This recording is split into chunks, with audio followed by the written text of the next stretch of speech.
Okay, hip flexion, PAILs, rails.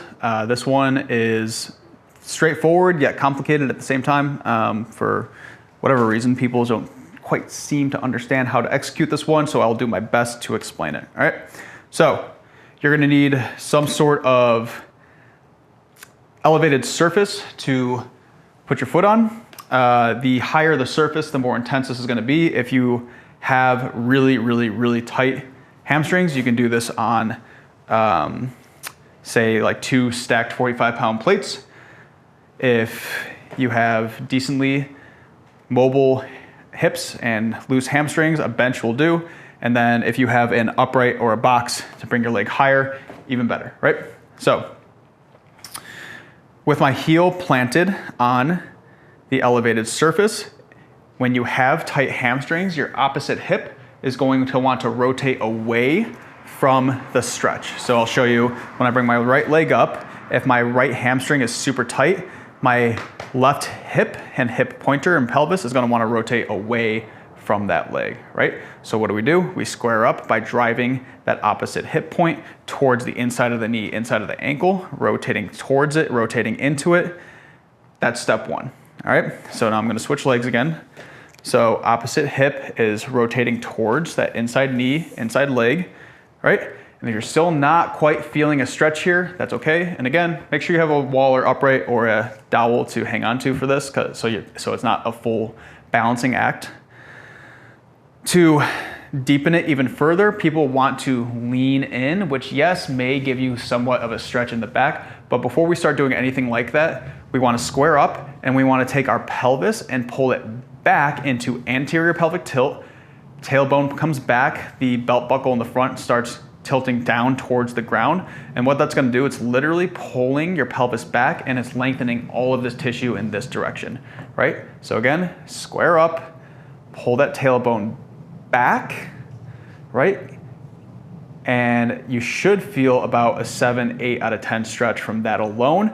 If you want to deepen it even further, don't think hinge forward, think chest forward at a linear horizontal pattern. So square up, pull the tailbone back, lean forward with the torso. You should feel an 8 out of 10 stretch through here. If you're still only at like a 4, 5, 6, you may not need this, or you need to bring your leg higher, right? So again, hanging out here. As we hang out here, hamstrings are tight on most people. A lot of people don't like it. The body doesn't like it. As we hang out here passively for 1 to 2 minutes, the body wants to naturally allow that hip to drop and allow that pelvis to rotate away to lighten the stretch. Continually, consciously rotate that opposite hip point towards the inside of the leg, consciously pull that tailbone back, consciously stand tall, intentionally maintain all those things for your passive 1 to 2 minute stretch.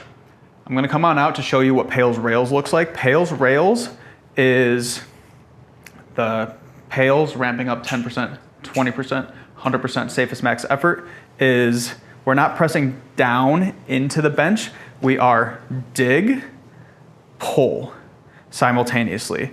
So with your leg in this position, you're engaging the musculature as if you're going to flex the knee and extend the hip simultaneously. All right. So again, in position, we're going to dig, pull. Okay, so before we do that, let me explain rails, right? PAILs, 10%, 20%, 100% effort, 3, 2, 1, flip. Rails is 100% safest max effort, trying to hip flex off the box, the bench, whatever it is. If you're in proper, fully passive end range position, when you pull your leg up into hip flexion, 100% effort, it shouldn't move anywhere. So if you PAILs one way and then when you rails, if your leg comes up here, you're in the wrong position, right? You're not actually in a good stretch. When we go from PAILs to rails, what people like to do is to fake hip flexion. They will lean back or they'll tuck their hips or a combination of the two, right?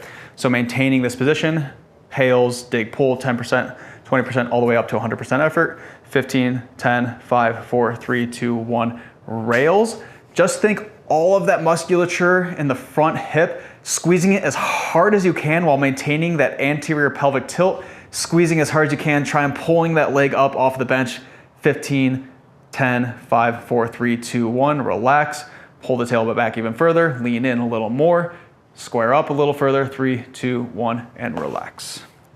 So just to review, square up, pull the tailbone back, lean forward. You should feel 7 to 8 out of 10 stretch in the back. Maintain that position for 1 to 2 minutes. PAILs, 10%, 20%, wrapping up to 100% safest max effort is dig pull while maintaining that anterior pelvic tilt and proud chest. 10, 3, 2, 1. Flipping it, 100% effort. Don't tuck the tailbone, don't lean back. Maintain that that anterior pelvic tilt, tailbone back, proud chest, squared up. Maintain all of that as you try and flex your hip as hard as you can. Don't think quad dominant, think hip flexors. 100% safest max effort for 15, 10, 5, 4, 3, 2, 1. Relax, pull that tailbone back even further, lean in a little more. 3, 2, 1. Come on out. Let's get it.